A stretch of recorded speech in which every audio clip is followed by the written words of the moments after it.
Récemment, j'ai vécu un moment hyper sympa et qui m'a beaucoup interpellé. Vous savez, on parle souvent de spiritualité, de religion, et moi j'aime parler de spiritualité pratique. Pour moi, la spiritualité, elle doit être pratico-pratique. Et la semaine dernière, c'était les fêtes de Rosh Hashanah, qui marquent le passage à la nouvelle année.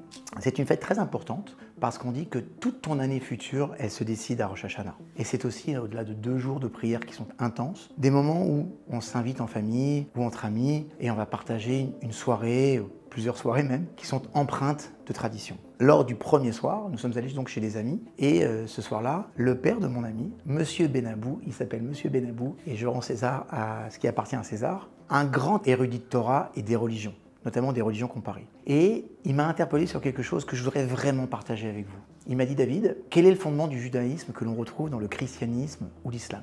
Donc j'ai réfléchi et rapidement il m'a répondu, tu aimeras ton prochain comme toi-même. Et en fait aujourd'hui je vais faire cette vidéo parce que je voudrais que vous compreniez pourquoi, parfois, malgré tout ce que vous faites, vous avez le sentiment qu'il y a des énergies qui sont contre vous. Et c'est important de revenir à des basiques fondamentaux, car croyez-moi, dans ces religions, les grandes religions monothéistes, il y a une intelligence profonde qui est à l'intérieur.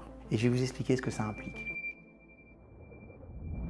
Tu aimeras ton prochain comme toi-même, ça implique quoi? D'abord, ça implique beaucoup de choses. D'abord, l'égalité et la dignité humaine. En fait, ce principe, il nous dit qu'il faut reconnaître que chaque personne mérite le même respect et la même considération que soi-même, indépendamment de ses origines, de sa religion ou même de sa situation sociale. Et ça, je trouve ça extrêmement important en termes d'égalité. Ensuite, ça sous-tend une notion d'empathie. Encourager à se mettre à la place de l'autre pour comprendre ses sentiments, pour comprendre ses besoins ou sa perspective de fonctionnement ou de vue. C'est ce qui favorise la compassion et justement la bienveillance dans nos relations. C'est aussi quelque chose qui est empreint d'altruisme. Tu aimeras ton prochain comme toi-même. Ça nous incite à agir pour le bien-être des autres, même si ça nécessite parfois des sacrifices personnels. Et du coup, on va privilégier l'intérêt collectif sur l'intérêt individuel. Et je trouve que c'est quelque chose d'essentiel. Après, ça amène aussi une notion de responsabilité sociale. Souligner l'importance de contribuer positivement à la société en aidant ceux qui sont dans le besoin et justement en essayant de lutter le plus possible contre les injustices. Ça a aussi quelque chose qui touche la notion de paix et d'harmonie. On va favoriser des relations qui sont harmonieuses en évitant justement les conflits.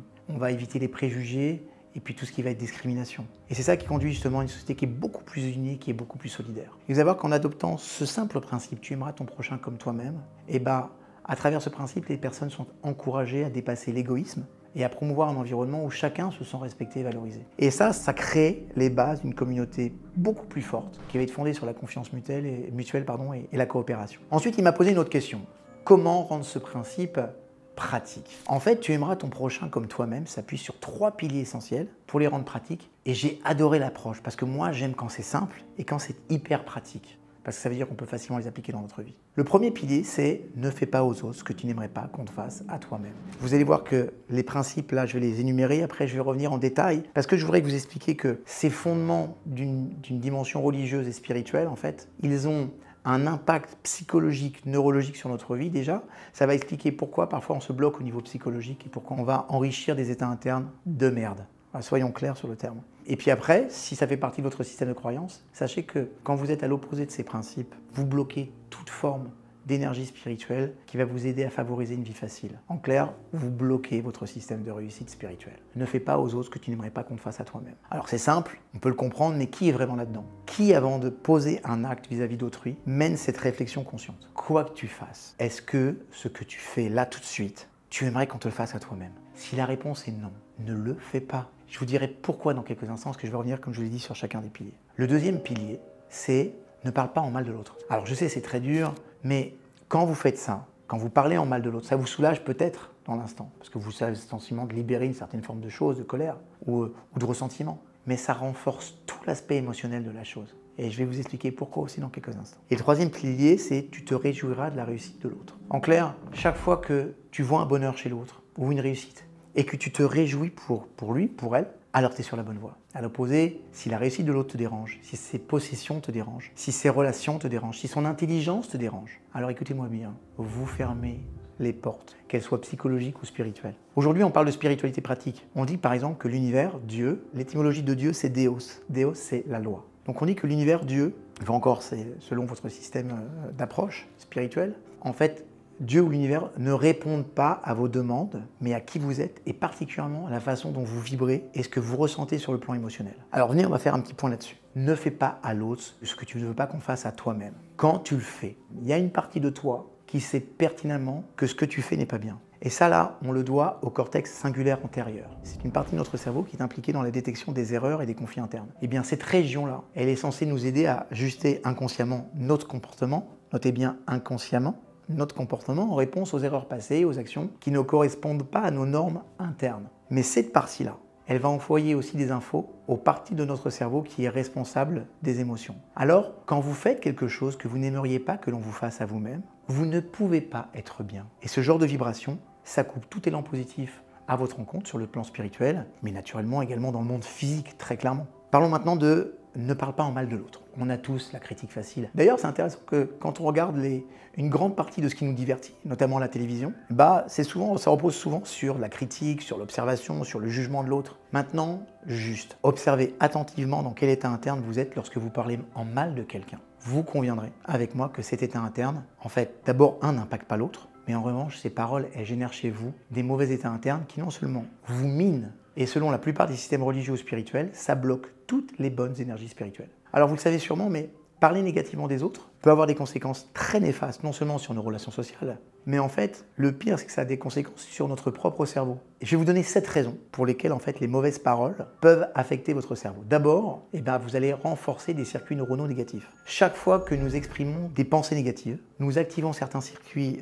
neuronaux qui sont associés à nos pensées, à ces propres pensées-là. Et avec le temps, ces circuits se renforcent par un processus qu'on appelle la neuroplasticité, et c'est ça qui va rendre beaucoup plus facile la génération future de pensées négatives. En fait, vous êtes en train, sans le savoir, de créer un cycle où la négativité va devenir une habitude automatique. Et quand on a des habitudes de négativité dans notre esprit, on ne peut pas être bien en termes d'état interne. La deuxième raison, c'est que ça va augmenter notre niveau de stress et notre niveau d'anxiété. Les paroles négatives, sachez-le, stimulent la production de cortisol. Vous savez que le cortisol, c'est l'hormone du stress. Eh bien, un excès de cortisol va affecter plein de fonctions cérébrales. On parle de la mémoire, on parle de l'apprentissage, on parle du contrôle émotionnel, et ça peut conduire à une augmentation de l'anxiété et du stress chronique. Rien que ça me donne envie de fermer notre bouche. La troisième raison, ça a un impact sur notre humeur et sur notre bien-être. Quand on s'engage régulièrement dans des discours négatifs sur quelqu'un, sur un système, peu importe, ça peut vraiment influencer notre humeur générale parce que ça va favoriser des sentiments de tristesse, de colère et de frustration. Et ça, ça va contribuer au développement de troubles de l'humeur et ça peut mener jusqu'à parfois des états dépressifs.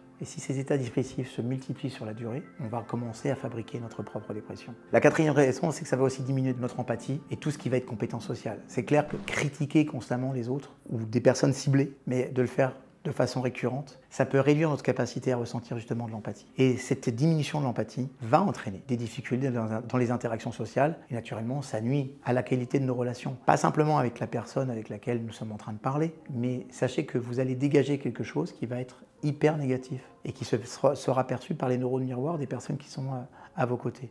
Et vous allez être perçu comme quelqu'un de négatif. La cinquième raison, c'est que justement, on va propager la négativité. Vous savez, les émotions, elles sont très contagieuses. Quand j'exprime des paroles négatives, en faisant ça, nous influençons également l'état émotionnel des personnes autour de nous. Et ça peut créer un environnement social hyper négatif qui va à son tour renforcer notre propre négativité. Ça va aussi affaiblir des connexions neuronales positives. Parce qu'en négligeant les pensées et les paroles positives, nous allons utiliser moins ces circuits neuronaux-là qui sont associés à la positivité.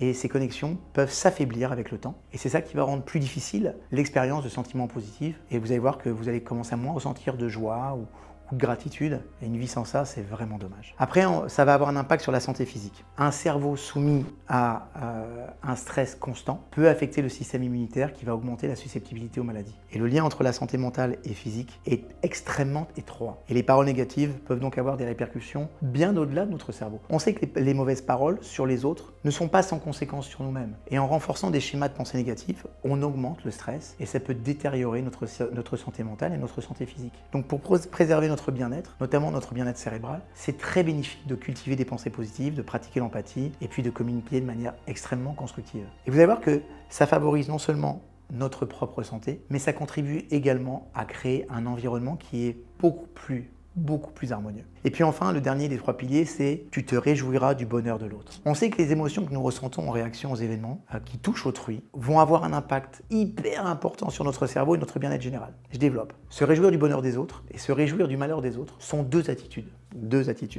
opposées qui activent différents circuits neuronaux et qui entraînent des conséquences qui sont très particulières.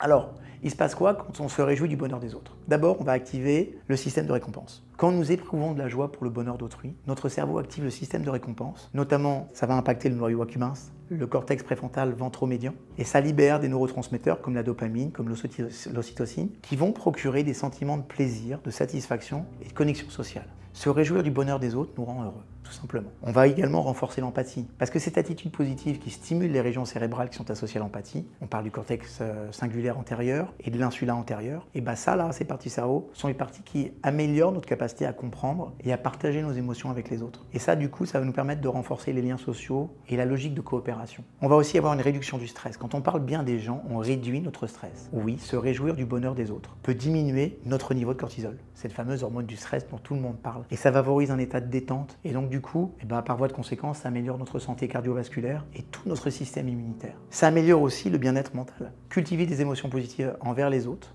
ça renforce les circuits neuronaux qui sont liés à la positivité et au contentement. Et ça, là, ça va réduire les risques de dépression, les risques d'anxiété, et ça va améliorer comme ça notre santé mentale, mais de façon complètement globale. Et puis, je trouve ça chouette parce que quand on se réjouit du bonheur des autres, on fait la promotion de comportements qu'on appelle les comportements prosociaux. En fait, cette attitude, elle encourage des actions altruistes et bienveillantes, ce qui peut augmenter le sentiment d'accomplissement, que ce soit accomplissement personnel, puis ça va renforcer la cohésion sociale. Vous savez, quand on a des personnes qu'on voit qui se réjouissent pour notre propre bonheur, le réflexe, ça sera de se réjouir de leur propre bonheur aussi. Et c'est hyper contagieux. À l'inverse, il se passe quoi quand vous vous réjouissez du malheur des autres? Eh bien, curieusement, de la même façon, vous allez activer des circuits qui sont liés à la récompense, mais cette fois-ci négative. Se réjouir du malheur des autres active le système de récompense, mais cette activation, elle est souvent associée à des émotions négatives, comme l'envie ou la rancune. Et ça va libérer, certes, de la dopamine, mais dans un contexte qui renforce des sentiments négatifs. En parlant de ça, on renforce aussi les émotions négatives, parce que cette attitude, elle alimente les circuits neuronaux qui sont liés à la négativité. Et en fait, ce sont les mêmes circuits qui sont impliqués dans la peur ou la colère.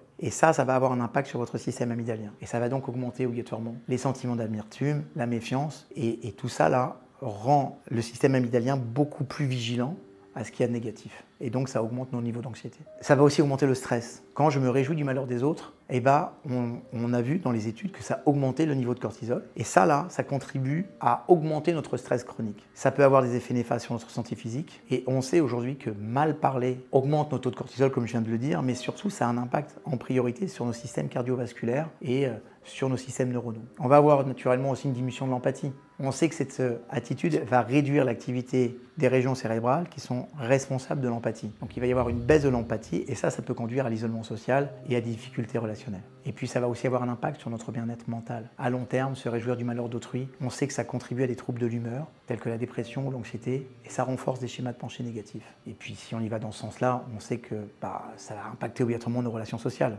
Quand on a une attitude et que les personnes s'aperçoivent que vous vous réjouissez du malheur de l'autre, que ce soit personnellement ou que les autres vous observent en train de le faire, ça va être perçu par les autres et ça va engendrer de la méfiance et du ressentiment à votre égard. Se réjouir du bonheur des autres a des effets hyper bénéfiques sur le cerveau et sur le bien-être général. Et cette attitude-là, elle renforce les circuits neuronaux qui sont associés à la joie, à l'empathie, au lien social. Et ça va réduire le stress et ça va améliorer notre santé mentale. Ça vaut le coup de se réjouir pour le bonheur des autres. À l'inverse, se réjouir du malheur des autres, ça peut avoir des conséquences néfastes sur le cerveau puis sur le bien-être. Et ça renforce des émotions négatives, ça augmente le stress, ça affaiblit les capacités empathiques. Et c'est ça qui va nuire à la santé mentale et aux relations sociales. Encourager des émotions positives envers autrui, c'est donc bénéfique non seulement pour les autres, mais surtout pour soi-même. On doit cultiver la compassion, on doit cultiver l'empathie. On sait que ça favorise un environnement social beaucoup plus harmonieux et ça va contribuer à une bien meilleure qualité de vie. Donc il n'y a que des points positifs. Si vous voulez bien, pour rendre ça encore plus pratique, je sais que cette vidéo est un peu longue, mais elle est tellement importante pour moi parce qu'on voit toute l'intelligence de nos systèmes religieux et spirituels. Et je vais vous donner quelques questions à vous poser. Le but, c'est d'être certain de respecter cette loi et puis les principes qui vont avec. Est-ce que j'aimerais être à sa place ? Ça, c'est une vraie bonne question. Est-ce que je suis sûr à 100% d'avoir toutes les informations avant de le juger? Qu'est-ce que je perds ou qu'est-ce que je gagne à agir de la sorte? Par exemple, tu aimeras ton prochain comme toi-même. Comment puis-je montrer du respect et de la compassion envers autrui comme je le fais pour moi-même? Tiens, si j'étais à la place de l'autre personne, comment j'aimerais à ce moment-là être traité? Quelle action, là, aujourd'hui, je peux entreprendre aujourd'hui, là, pour aider à soutenir quelqu'un dans le besoin? Ou alors, est-ce que je suis attentif aux sentiments et aux besoins des autres autant qu'aux miens? Si on y va du côté de ne fais pas à l'autre ce que tu n'aimerais pas qu'on te fasse à toi-même, avant d'agir, est-ce que je considère acceptable que quelqu'un me traite de la même manière? Est-ce que si j'étais traité de cette façon-là, je considérais ça comme acceptable? Mes actions ou mes paroles risquent-elles de blesser ou d'enfoncer quelqu'un? Vous imaginez le niveau de conscience qu'il faut avoir pour se poser des questions-là? Seules les personnes à la conscience supérieure se posent ces questions-là. Est-ce que je suis en train de respecter les limites personnelles des autres, comme je souhaite que l'on respecte les miennes? Est-ce que je prends le temps de réfléchir aux conséquences de mes actions sur les autres? Et une fois encore, même pour ces principes-là, qu'est-ce que je perds, qu'est-ce que je gagne à agir de la sorte? Ça, c'est l'une des questions préférées de mon épouse, mais je trouve ça génial. Ne parle pas en mal des autres.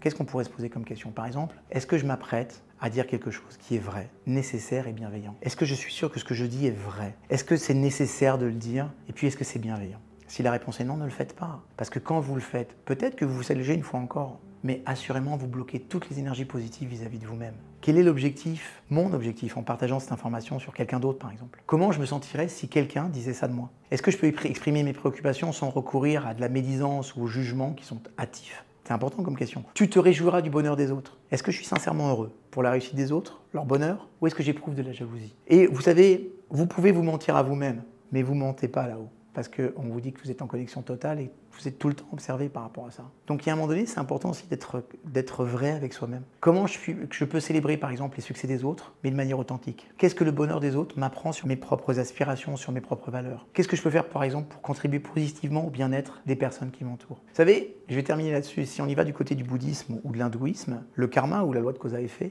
enseigne que les actions d'un individu ont des répercussions sur sa vie présente et sur sa vie future. On ne perçoit pas toujours dans le futur que parfois les énergies dans lesquelles on va être, elles sont la conséquence de quelque chose dans notre passé. Et ce principe-là de loi du karma, elle nous encourage à agir d'une manière éthique, d'une manière consciente, en reconnaissant que nos pensées, nos paroles et nos actions ont des conséquences non seulement sur nous-mêmes, mais aussi sur le monde qui nous entoure. Et vous voyez, ce que j'aime dans tout ça, c'est que quand on comprend cette loi, ça nous incite à la responsabilité et à la quête d'une vie qui va être un peu plus en harmonie avec les principes moraux et puis spirituels. Bon, je ne sais pas si vous l'aurez compris, mais en tout cas, je trouve qu'il y a beaucoup d'intelligence dans nos enseignements sacrés et c'est à nous de les comprendre et puis surtout de les utiliser, mais de les utiliser avec engagement. En tout cas, vous ne pourrez pas dire que vous ne savez pas pourquoi et comment parfois on bloque notre propre réussite. Et juste, je vous demande une chose, imaginez si toutes les personnes agissaient juste sur cette loi, tu aimeras ton prochain comme toi-même, avec les principes qui vont avec. Imaginez à quoi ressemblerait votre vie et celle de tout votre entourage, si non seulement vous faisiez ça, mais que ça devenait un principe fondamental.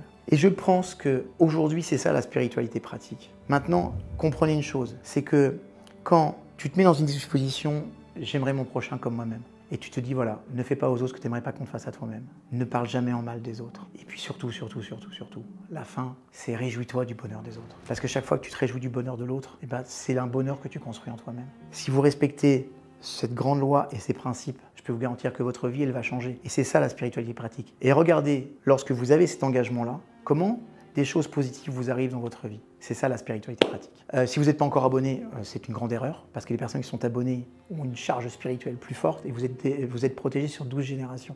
Ça vaut le coup quand même. Et puis, si vous avez des personnes qui sont dans une dimension spirituelle, religieuse, et qui adhèrent à ce genre de principe, si vous voulez partager ça avec eux, parce que je pense que c'est bien, quel que soit le prisme de la religion monothéiste dans laquelle on est, c'est bien de comprendre qu'il y a beaucoup d'intelligence dans nos religions et que si on se centrait beaucoup plus sur cette intelligence-là et qu'on mettait tous vraiment en place ces lois-là, je suis sûr et certain que ces conflits du monde-là disparaîtraient. Donc c'est à nous de retrouver notre dimension spirituelle et de la faire vivre pratiquement. Voilà.